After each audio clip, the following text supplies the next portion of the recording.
Back home from a much-needed 6-3 road trip, the Mariners kick off a very unique 10-day, 11-game homestand at T-Mobile Park starting tonight. We'll get you set for their weekend series with the Red Sox and also talk about Raleigh's recent hot stretch and the returns of Erik Swanson and Giles on today's episode of Locked On Mariners. Colby, hit it.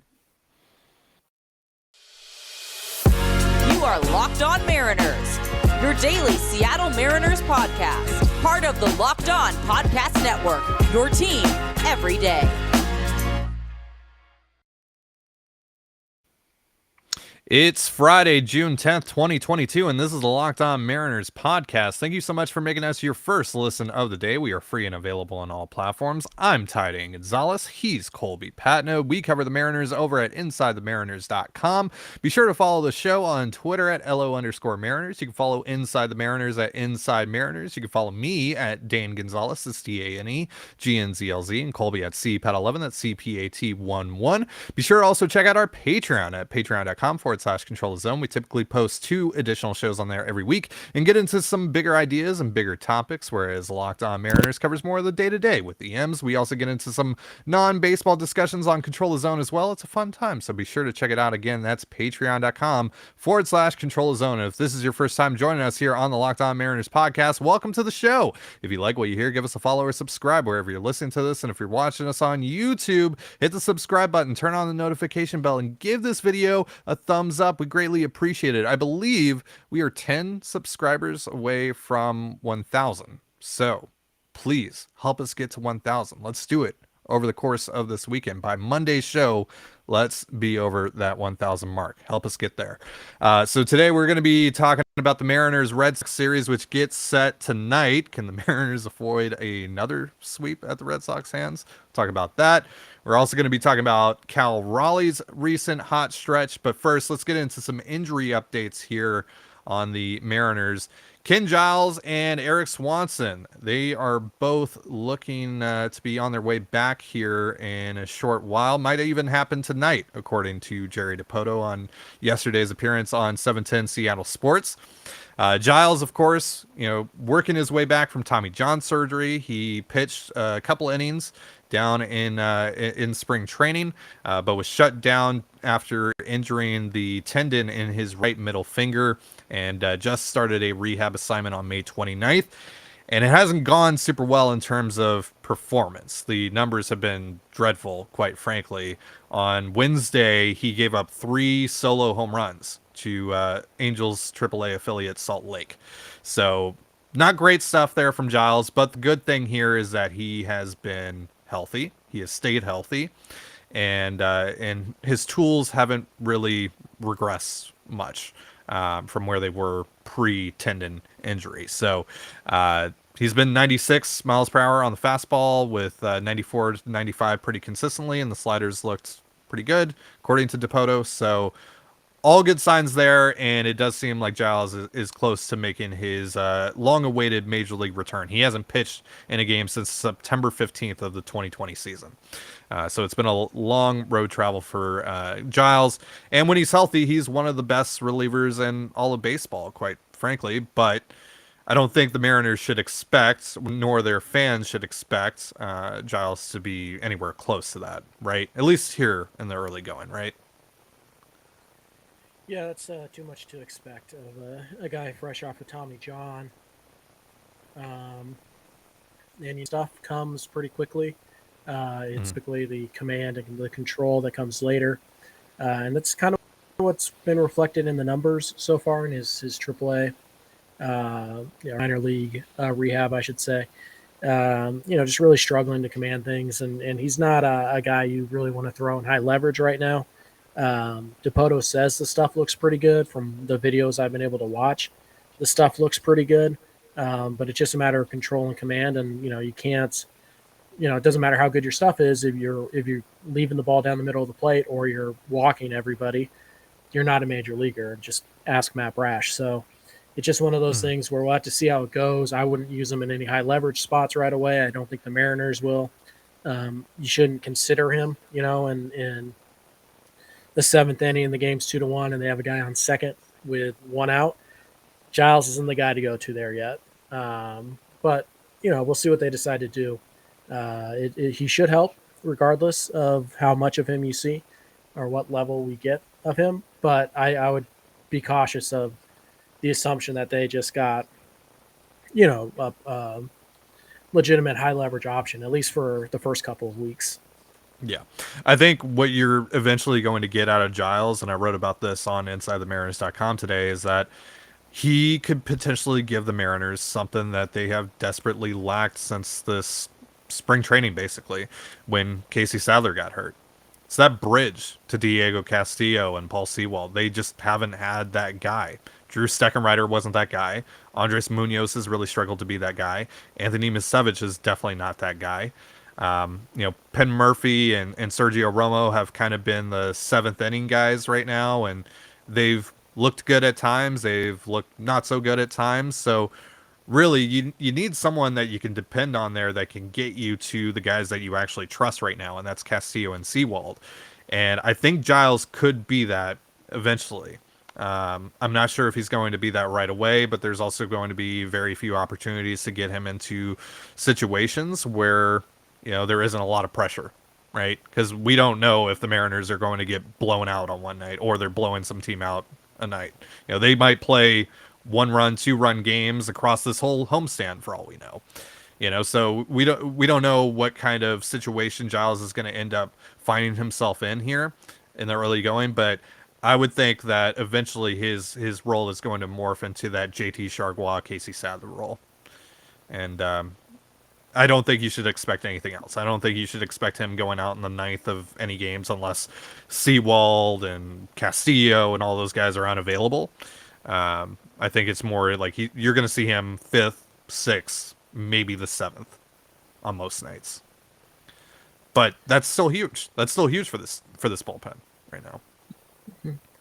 There's always the possibility that he's better than we think he'll be right away. And yeah, again, my expectations for Giles are pretty low, but even with the low expectations, I do think that he should still help quite a bit, particularly in the middle innings. I mean, if it's another option you can throw out there instead of Matt Vesta or Sergio Romo, that should help. And Vesta and Romo have been okay, but they're prone to the home run, and there is a certain level of unease when they're in the game. But Giles is probably closer to that tier than he is Sewald, Castillo right now. But by the end of the year, it could be, Giles is the guy you trust the most. That's definitely a possibility. I would just not count on it for quite a while at least.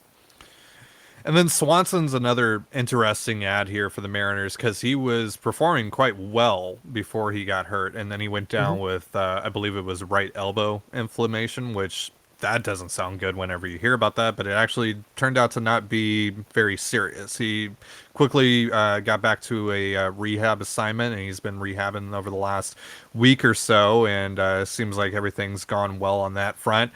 I would assume that he's probably the first of these two guys to get called up here whenever that does happen, and it's possible that they both get called up at the same time. But what does Swanson's return do for this bullpen? Yeah, kind of depends on what Swanson you get. This year he was very good, but also Erik Swanson was pretty darn solid last year, and I know people don't believe it, but he was actually pretty useful last year too. So we'll see. He did suffer a minor setback at one point in his rehab, but he appears to be back on track. You're going to get a guy who throws strikes. You're going to get a guy who, this year at least was posting huge strikeout numbers. So again, we'll see what you get from him. It's fastball splitter, right? I think we all know that. And it, like I said, it was huge. 21 strikeouts in 14 innings. He was the Sadler for this year, and now hopefully he can fill that role again because Vesta, like I said, Vesta and Romo, they've done a okay job for the most part at filling that Sadler role while Swanson was out, but Swanson was nailing it, and I mean, if with Steckenrider not living up to expectations, Swanson really was kind of giving you that three-headed monster in your bullpen, and then unfortunately Swanson got hurt, Castillo got bad. And then, and then now Swanson hopefully is back soon. Castillo's figured some things out. Sewald's been good, not great. And they're adding Giles, so the bullpen is a little bit better. Matt Brash pitched for the first time on back-to-back days, 3 times in 4 days. He's done that now, and he's been a lot better his last few outings. So it's possible that he is coming up too. So Mariners bullpen, which has been a lot better, particularly on this road trip, it was pretty darn good. Should continue to get better. It's getting some more reinforcements. It'll be interesting to see how they juggle the call-ups that are inevitably coming on this road trip. And as we've seen, this is a unit that is, yeah. And as we've seen, this unit is critical to Seattle's success, quite frankly. So any help that they can get is huge, and that still shouldn't prevent them from looking to get better outside of the organization as well. But that's another discussion for another time. But right now, getting Swanson and Giles back, that certainly helps things, or at least it should. So we'll see how it all turns out, and we'll see when they eventually get activated from the injured list.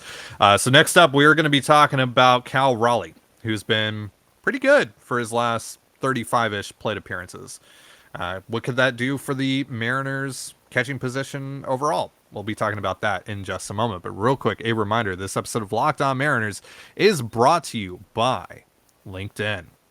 Create a free job post in minutes on LinkedIn Jobs to reach your network and beyond to the world's largest professional network of over 810 million people. Then add your job in the purple hashtag hiring frame to your LinkedIn profile to spread the word that you're hiring so your network can help you find the right people to hire.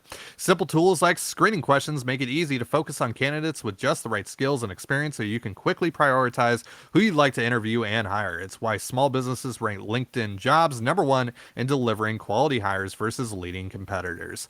As the sun comes out and small businesses are back in business, LinkedIn Jobs makes it easier to grow your team. LinkedIn Jobs helps you find the people you want to interview faster and for free. So post your job for free at linkedin.com/lockedonmlb. That's linkedin.com/lockedonmlb to post your job for free. Terms and conditions apply. You're listening to Locked On Mariners. Thank you again for making us your first listen of the day. Now, before we talk about Cal Raleigh, we have an important favor to ask you. We've put together a survey so we can learn more about listeners like you and make your favorite Locked On podcasts even better. This is your opportunity to tell us what you like and don't like about Locked On Podcasts. Go to lockedonpodcast.com/survey right now to get started. It won't take very long, and everyone that completes the survey can qualify for a chance to win one of 10 $100 Ticketmaster gift cards. To take our audience survey, go to lockedonpodcast.com/survey. Thank you for your help. So, over his last 34 plate appearances, Cal Raleigh's hitting for a 250 average. He's slugging well over 530. He's obviously had all the home runs. He's helped the Mariners win a couple of ball games as of late. He's been good. Now, can that be sustained? We'll see. But I'll ask you this. Have you seen anything outside the numbers that suggests that Raleigh has maybe figured something out?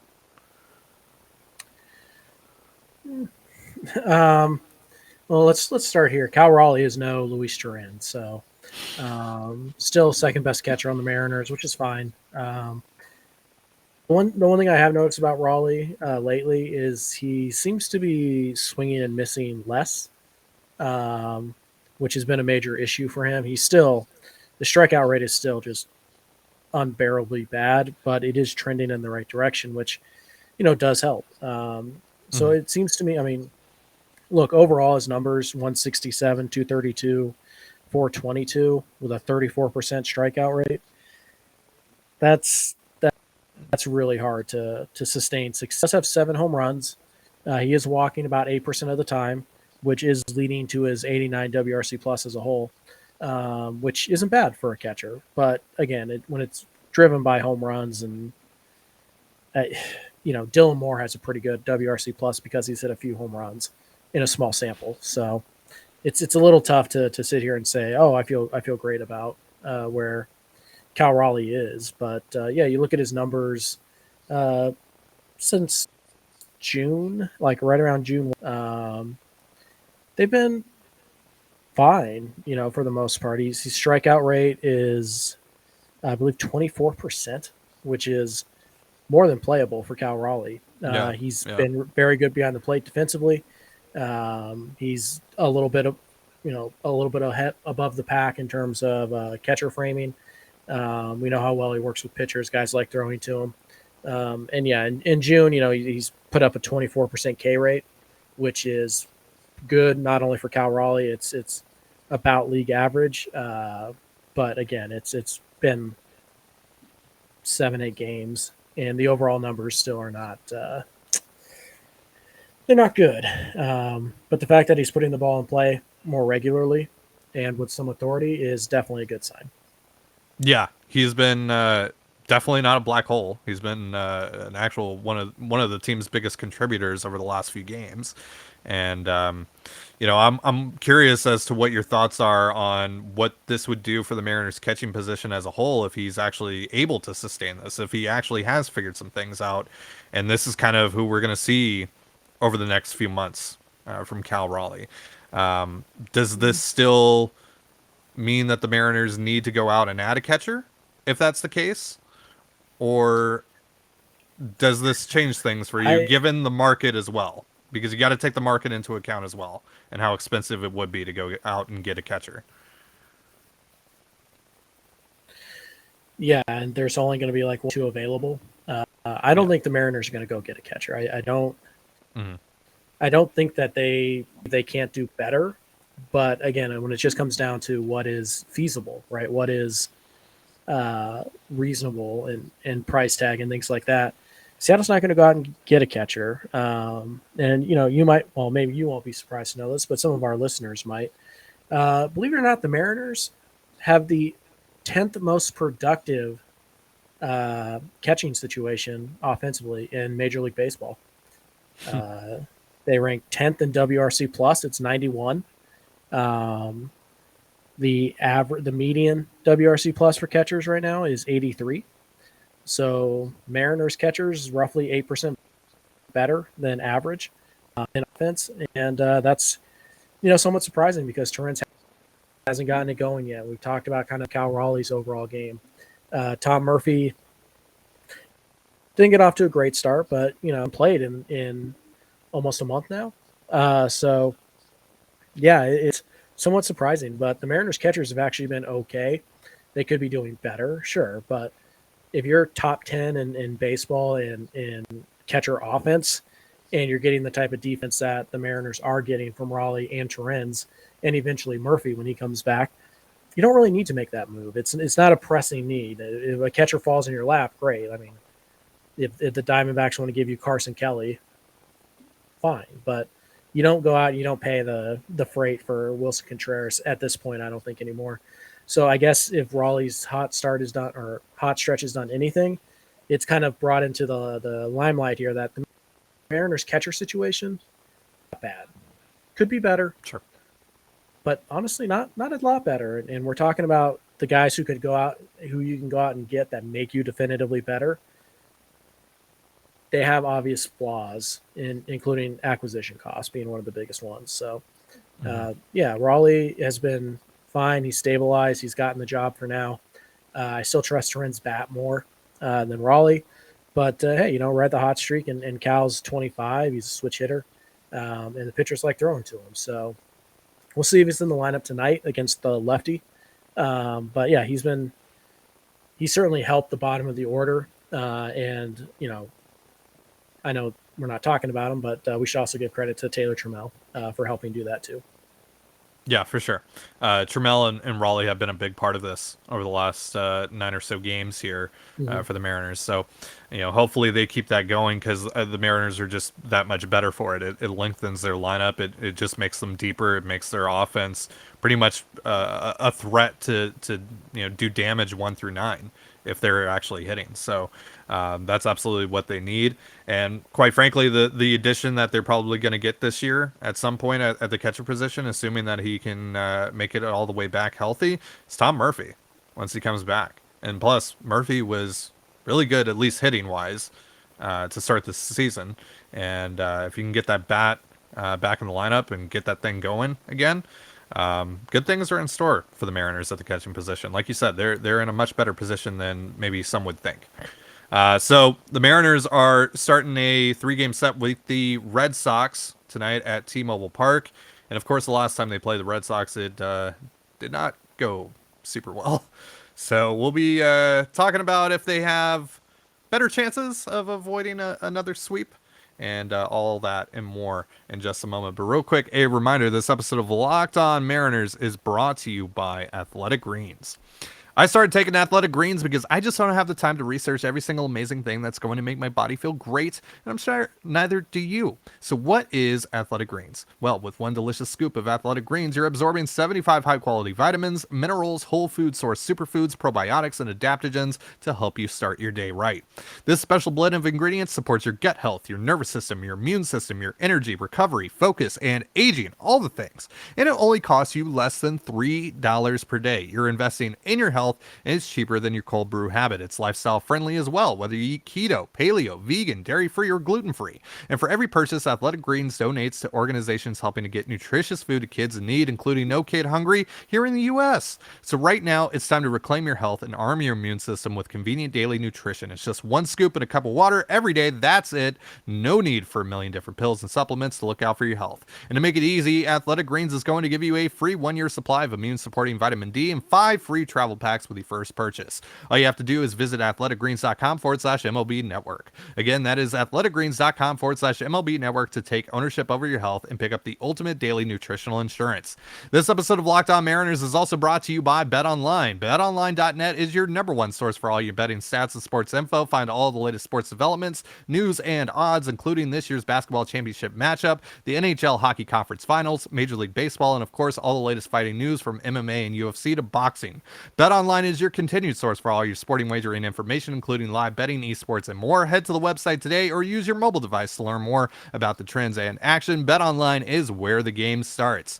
Tonight's game between the Mariners and Red Sox has one confirmed starter, and it's not from the Mariners side. We know that the Red Sox are starting Rich Hill, who has a lovely nickname that I, again, will not say on this show, Colby. No matter how much you pressure me to say it, I will not subject myself to a potential email from our overlords over that. But the Mariners do not have a confirmed starter right now entering this game. But I would assume that's George Kirby, right? Even though the website doesn't say it. I think it's Marco's turn. Is it Marco's turn? I believe so. Okay. So is it so all right, if it's Marco then, going up against this lineup, yeah, we obviously got an MVP candidate in Rafael Devers. They have Xander Bogaerts, they have JD Martinez, they have a lot of guys in this lineup that can do some damage, and this is a team, and again, I haven't even mentioned Trevor Story, who took over that entire series in Boston. Story, by the way, has not been all that great since that series, by the way. He's been better than he was. He's been better since before he went into that series, but it still hasn't been great for Story. But still, this lineup has a lot of guys that can do damage against the Mariners, and particularly Marco and Colby. You've seen some concerning signs in Marco's last few starts that suggest that he might be in line for a blow-up here, potentially. Yeah, he's given up a lot of hard contact. He's not missing bats at all. And I know missing bats has never been a big part of Marco's game, but I think his strikeout rate right now is at like 12%. Like that's not sustainable. Especially when you give up as much hard contact as Marco does. He's not an extreme ground ball pitcher either. So yeah, there's always the possibility that Marco is going to blow up. And the Red Sox are a pretty good candidate. They got a lot of really good right-handed hitters. Thankfully, Marco seems to have found his changeup lately. The changeup, of course, is the great equalizer for lefties against righties. So if he can command the changeup and the sinker, then he should be okay. But there's always that possibility because, again, hard contact, not on the ground, without missing bats is a combination that will get you your butt handed to you a lot more often than it has for Marco Gonzales so far this year. In his last start against the Rangers, though, he did miss quite a few bats, 5 strikeouts. Not a huge number, but for Marco, that's pretty good, and that's all he needs. He only needs, to be able to strike out 5 in 6 innings. Like it's not.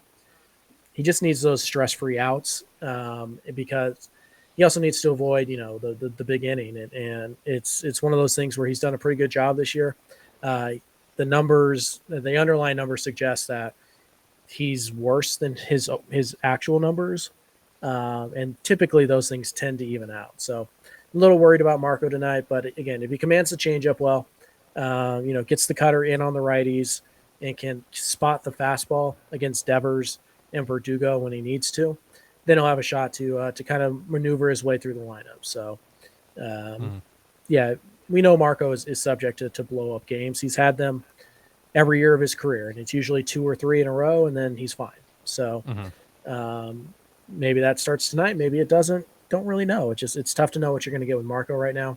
But he has been an absolute bulldog this year, and I can't say I'm surprised when he pitches well. I'm not surprised when he has a hiccup, because the number suggests he should be having more hiccups than he actually is. So team just officially announced it is they put it up on the website that Marco is going tonight, George Kirby tomorrow. So no rotation shakeup with the off day yesterday. So going to see Kirby tomorrow, and then Robbie Ray on Sunday. And we've talked a lot about Robbie Ray on the show as of late, and I mean. So we found out what that sinker that showed up on his Baseball Savant page was. It was indeed a 2-seam fastball that he started throwing towards the latter half of that start. And of course, he didn't give up another run from that point forward when he started throwing the pitch. Still wasn't a great start for him by any means. But I would assume we're probably going to see it again, since he had some form of success with it. So what does that pitch do for him? And what does it add to his repertoire?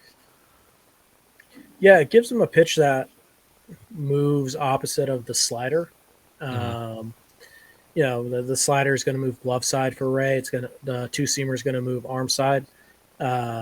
So it's a pitch that moves different than his other ones. He actually threw it with almost identical velocity to what he was doing the 4-seamer. So, it's a different spin, but it's the same velocity. So it can be sometimes be tricky. You can make guys look bad if they're thinking the pitch isn't going to break, and then it does. That's how you get ground balls, right? In particular, you get maybe they're still hard hit, but they're more towards the end of the bat instead of the barrel, because the hitter thought it was a 4-seamer and it was actually a 2-seamer. So I imagine we'll see it. It got pretty good movement. We were watching that start. We go, that fastball's got a lot of cut to it. He almost got Tucker a couple times with it. So we'll see if he wants to incorporate it, or if that was more of just kind of a one-time, like, I got to try make a change here type of thing. But yeah, it would be nice to see him pitch well. Heck, I'll even take the starts he was giving you before the Baltimore and the Houston starts. Like those were fine for me. So we'll see what he decides to do with it. But it did sound like he was something he was going to reintroduce. And for Ray in particular, against guys like Devers and Verdugo, that pitch running in can be a nice weapon, and it's just something else that needs to be added. We'll see if it's any good. It kind of caught the Astros off guard a little bit with it.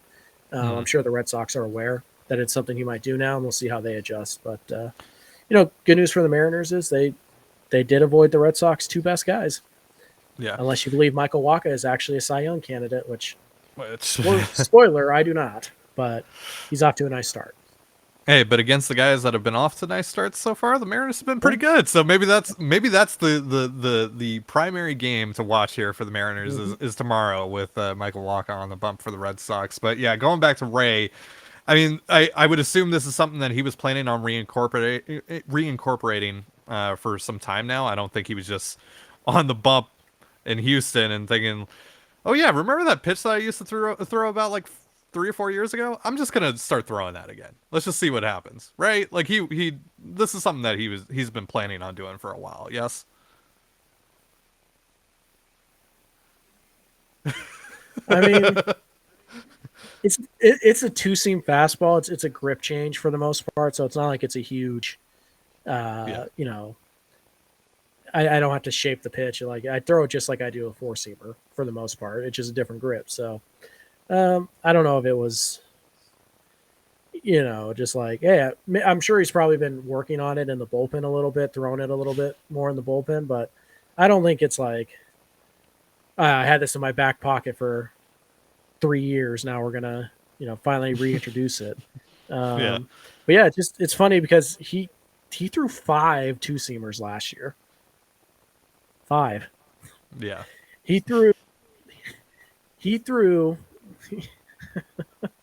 he threw 17 less sinkers on in his last start than he did the previous 2 years combined. Wow. So yeah, the last time that pitch has ever been really like used significantly was in 2019. It was not good. But yeah, it's Ray used to be a little bit more of a ground ball guy, ground ball strikeout guy. So we'll see what it does. It doesn't hurt. Like it clearly can't get any worse for Robbie Ray. We hope. So yeah, just let's see what it does. It it's not like it was super effective against the Astros either. I mean, but it was definitely something different, and that's Yeah. when you're struggling like Ray is, why not give it a shot? Yeah, I mean, you got to try something. Yeah. Because it's been rough. It's been rough. It's been really rough as of late. So we'll see. But hopefully the Mariners can keep this hot stretch going here with sets against the Red Sox and Twins coming up. But we will reconvene on Monday after this Red Sox series, and hey, the Mariners could be a little bit closer to 500 by that point, and hopefully we are well over the 1,000 subscriber mark. Again, please help us do that. Hit the subscribe button if you're watching right now and you enjoyed the show and you haven't already. Hit that thing right now. Get us to 1,000. Let's do it. All right, that's going to do it for our show. Thank you so much for joining us here on the Locked On Mariners podcast. For Colby Patnode, I'm Ty Gonzales. Be sure to give us a follow on Twitter at LO_Mariners. You can follow InsideTheMariners.com at Inside Mariners. You can follow me at Dane Gonzales, that's DaneGnzl. And Colby at CPAT11, that's CPAT11. You can also find all that stuff in the description of this episode. And thank you again for making us your first listen of the day, just like you do here every day. Now make your second listen of the day Locked On MLB. That's where Paul Francis Sullivan, and please call him Sully, brings you his unique perspective on the Major League's present and past. It's free wherever you get your podcasts, just like us. So have yourself a beautiful baseball day, and we will see you on Monday. Go M's. Peace.